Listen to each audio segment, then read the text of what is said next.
Assalamualaikum warahmatullahi wabarakatuh. Di sini saya sebagai perwakilan dari kelompok 7 dengan judul Sistem Pengukuran Produktivitas. Yang pertama, kita akan membahas terkait penetapan sistem pengukuran produktivitas pada perusahaan. Produktivitas adalah suatu hubungan yang membandingkan jumlah keluaran atau output dengan masukan atau input. Hubungan ini ditunjukkan dalam bentuk rasio berbanding produktivitas sama dengan jumlah keluaran, jumlah masukan yang berarti O output dan I input.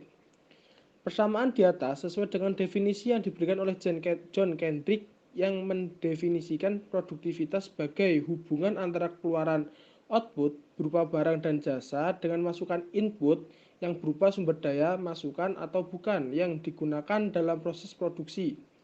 Hubungan tersebut biasanya dinyatakan dalam bentuk rasio O per I atau output per input. Lalu kita akan masuk ke pengukuran produktivitas perusahaan.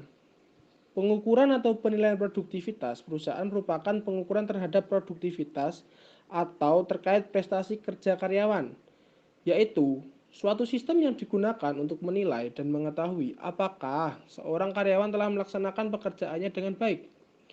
Lalu, produktivitas sebagai rasio output atau input yang merupakan ukuran efisiensi pemakaian sumber daya.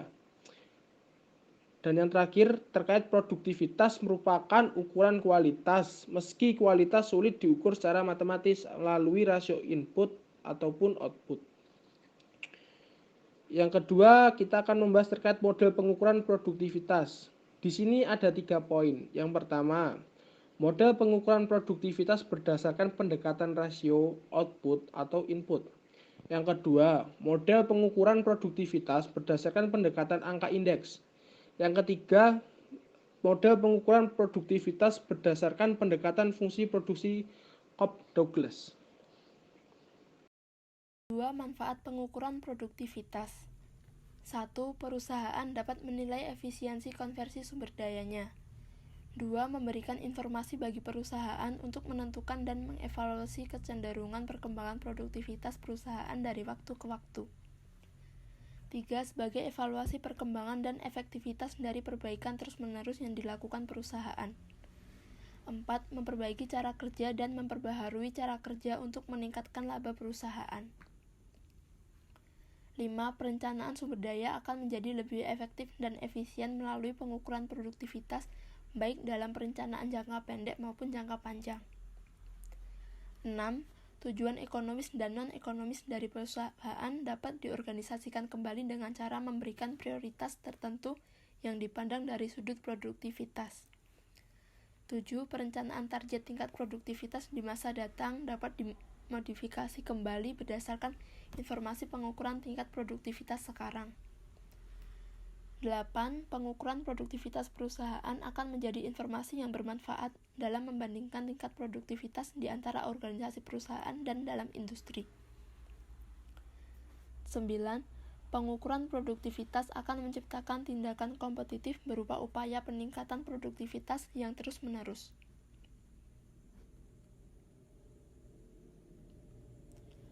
Elemen pengelolaan sumber daya manusia. Yang pertama, perekrutan dan seleksi. Kedua, pelatihan dan pengembangan. Ketiga, penilaian kinerja. 4. Kompensasi dan tunjangan. Kelima, hubungan tenaga kerja. Dan terakhir, keenam, kontribusi bagi efektivitas organisasi. Syarat pengukuran produktivitas adalah ketersediaan data, dan data yang tersedia harus dapat dibandingkan. Perbandingan dilakukan terhadap hasil pengukuran produktivitas di dalam periode yang berbeda.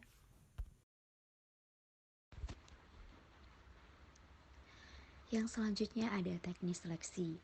Yang pertama ada interview, yang kedua ada referensi, yang ketiga ada pengecekan latar belakang, yang keempat ada tes fisik, yang kelima ada tes kemampuan kognitif, yang keenam ada contoh hasil kerja, dan yang terakhir ada personal inventories.